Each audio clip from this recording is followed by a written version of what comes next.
Howdy do to you, Tubi. What's going on? We are here with another Form Check Friday at Calgary Barbell, and let's just get right into it. I just finished pumping my arms, kicking Dylan's ass. You know, we haven't measured anything, but I know for certain just by looking at his twig-like little upper arms that he's losing. So, getting on to our first Form Check Friday today, we are going to look at Bryce J49. This one was on Instagram. Now, I've been getting a couple of DMs, or a fair number of DMs. Sometimes they're okay, but sometimes I can't actually use the video because we have no way to pull it out of the DMs. So I'm just gonna reiterate, make sure all Form Check Friday submissions go to calgarybarbell2@gmail.com. Anyways, moving on to Bryce's squat here. This is 480 pounds, body weight PR. He says he's having issues with his weight kind of dumping forward, and you can definitely see it there in the middle of his lift. So as he comes up out of the hole, things look okay, and then everything starts to drift forward onto his toes. First off, I'd like to see him squat a little bit deeper. I think that's gonna help him get into a bit of a better position out of the bottom, because when he stops where he's stopping, he's still a little bit leaned forward. I think if he could sink his hips a little more, that might help him get a little bit more upright into and out of the hole. The other thing is just kind of being conscious of where your weight is on your feet. Now, it doesn't look like your knees are shooting back or your hips are shooting up or anything, but what it does look like is it looks like you're losing tension in your upper back.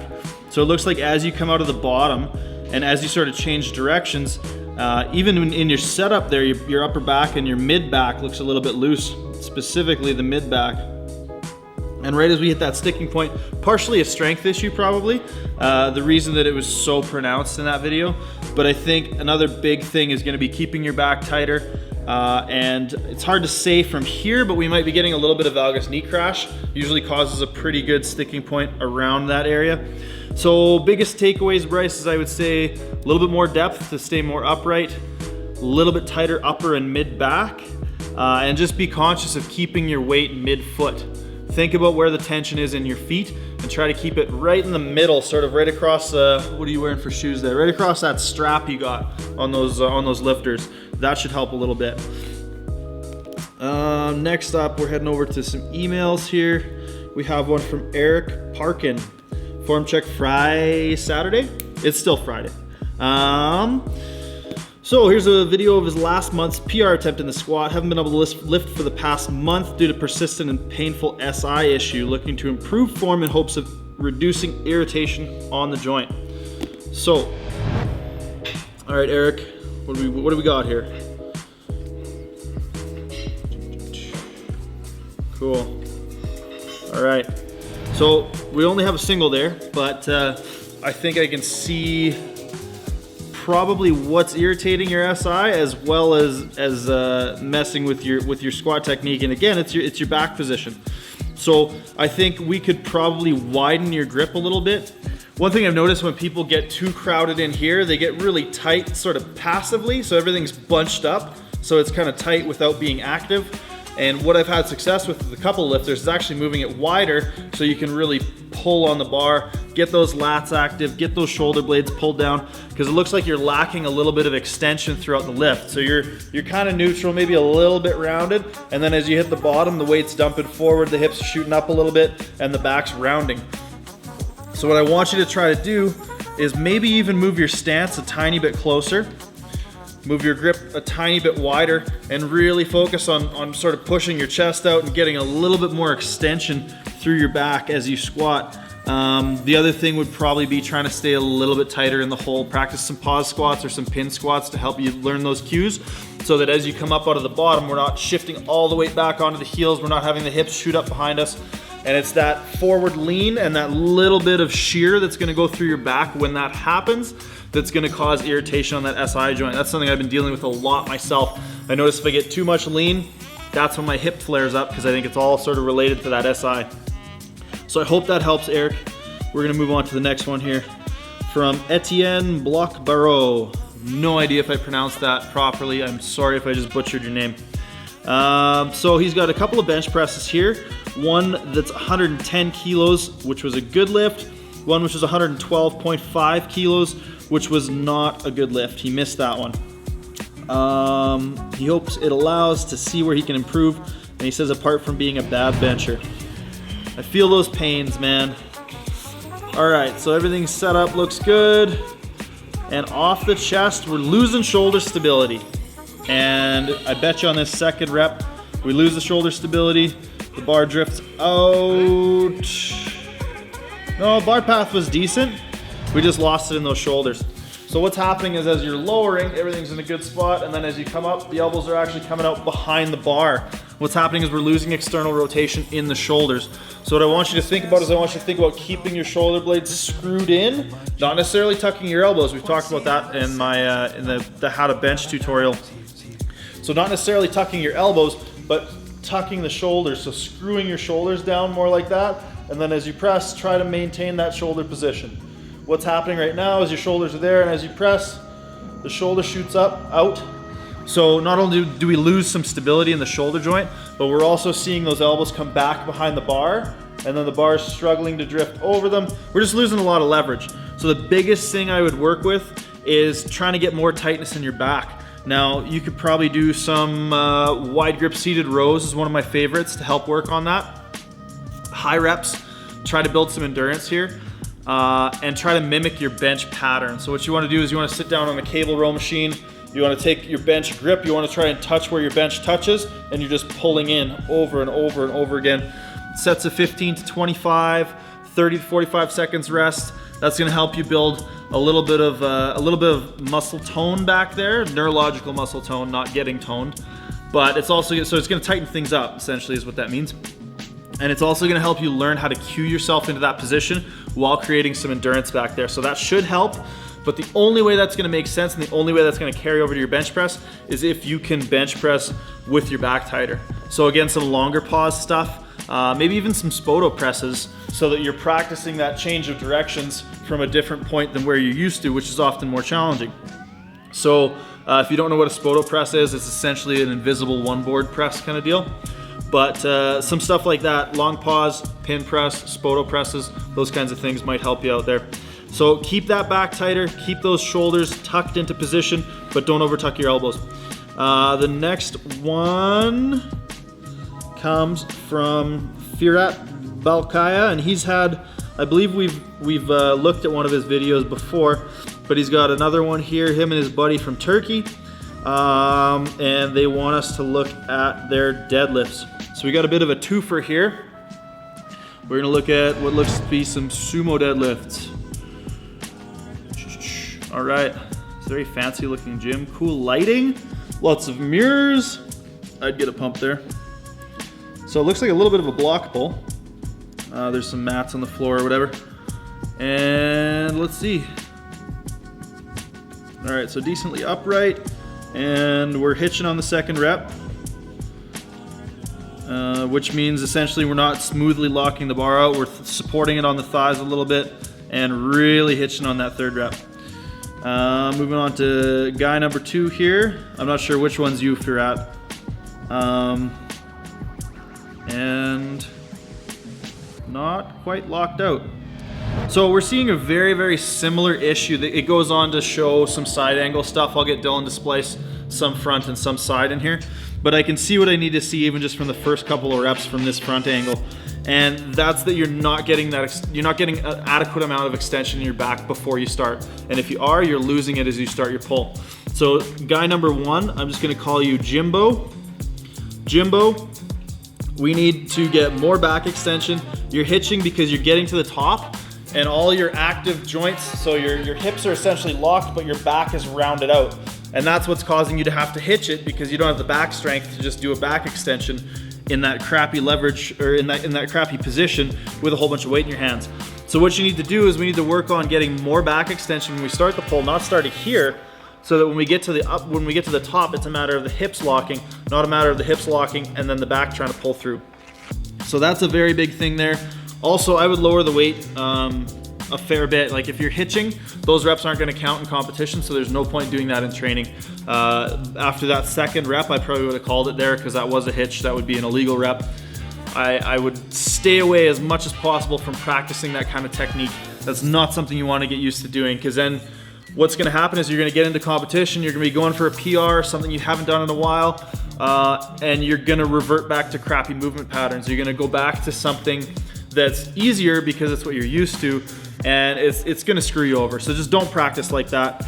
Make sure to get that back extension and make sure that you're gonna be strong all the way through your lockout. It is gonna make it harder off the floor. I can almost guarantee you the reason you're sacrificing your back position is because it makes it easier off the floor.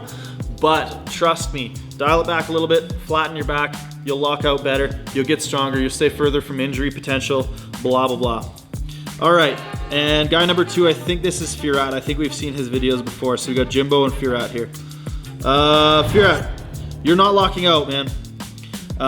Pulls look pretty good. You got a little bit of a lack of positioning in your back.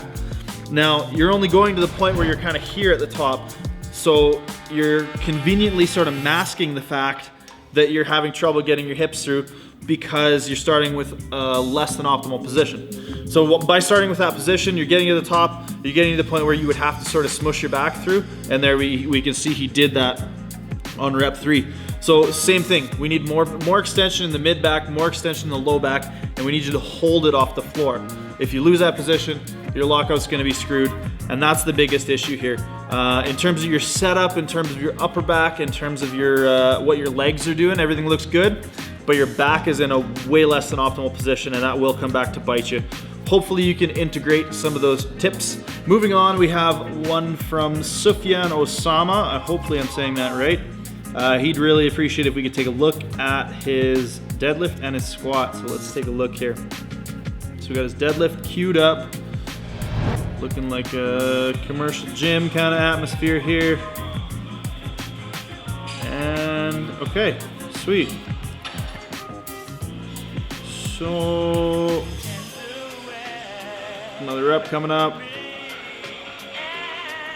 All right, so the biggest thing we can see right off the hop on that first rep is we're rushing it. So you're getting into a decent starting position, but you're ending up in sort of a stiff leg position because you're not using enough quads off the floor. Now it might be that just that this weight's a little bit too heavy, but you can see right as you start to lift, Sufyan, your shoulders come out of position, they start to roll forward instead of staying tucked down into your lats, and your butt shoots up behind you because the quads aren't firing hard enough. So what essentially I want you to do is just lower the weight, practice technique. It's hard to say much more than that, but what you need to do is you need to stay more upright. You need to be a little bit more patient off the floor. And one thing that I can recommend that really helps a lot with maintaining positioning in the initial phase of your deadlift is going to be some pause deadlifts. So what you essentially want to do is you want to come up off the floor, you want to pause maybe 1 inch to 2 inches off the floor, and then finish the lift.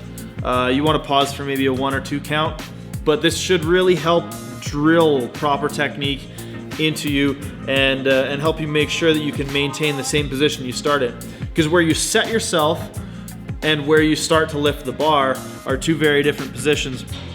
And we see this even more pronounced on the second rep, where you actually start to lose some of the neutrality in your back.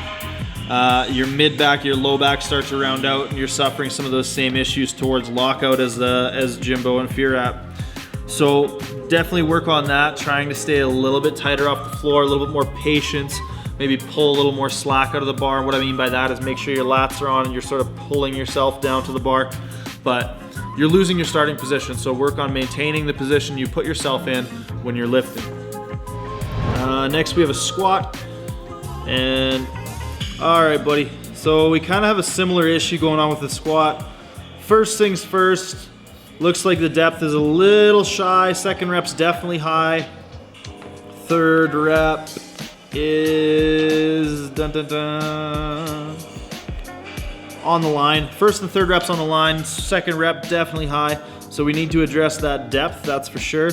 And the biggest thing here is, it looks like your stance is super narrow, so I would widen that out. You want to probably, a good starting point for your stance width is going to be just outside of shoulder width. So let's try and widen that stance up a little bit. Give your hips a little bit more room to sit straight down. Right now they're shooting way far back, which is making it really hard for you to maintain your back tension.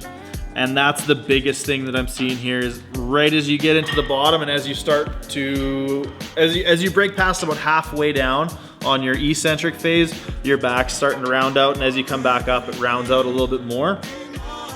So what you really need to practice is you just need to learn how to get your lats on in your squat and probably in your deadlift as well. It's probably gonna feel fairly similar to learn how to use your back in each lift. But you just really need to maintain a more upright torso, and you can do that by thinking about, there's a couple different cues that I get people to use. One is gonna be to try and pull your elbows in towards your sides to get your lats on. Another one people use is to push your elbows forward to get a little bit more extension in your upper back. And the last one that I've seen a lot of people have a lot of success with is try to think about doing a lat pull down with the bar. And that kind of incorporates both those previous cues. But we need to get the lats on. We need to keep those shoulder blades in a better position in order to maintain a better torso angle. I think the stance width is gonna be a big thing. I think right now with your stance as narrow as it looks like it is, it's hard to tell from this angle, but it looks like your stance is maybe like straight down from your hips, more where I would coach a conventional deadlift stance than a squat stance. So let's move that stance out a little bit, see if we can get that back a little bit tighter. And I think, honestly, man, I think in a lot of these cases, or in both these videos at least, we just need to bring that weight down. We need to check the ego a little bit, and we need to work with some lighter weights and really dial the technique in before you start trying to smash heavier and heavier weights.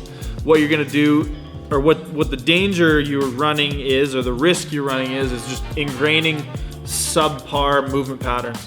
So I think if you dial things back, maybe this was just a heavy day, maybe most of the time you are doing lighter weights with better technique, but your heavy stuff here, your technique is really breaking down. So I'm hoping you're not training like that most of the time. Yeah, that pretty much sums it up. Hopefully there's some nuggets in there that everybody can use. And yeah, thank you for tuning in. Thanks again for all the submissions. Just let me restate, please email, don't DM me. It's hard for us to get those DMs from Instagram into the videos. So email works way better. If there's some sort of link, even if it's a link to a YouTube, or you embed the video, or you attach the video, whatever, calgarybarbell2@gmail.com for those submissions.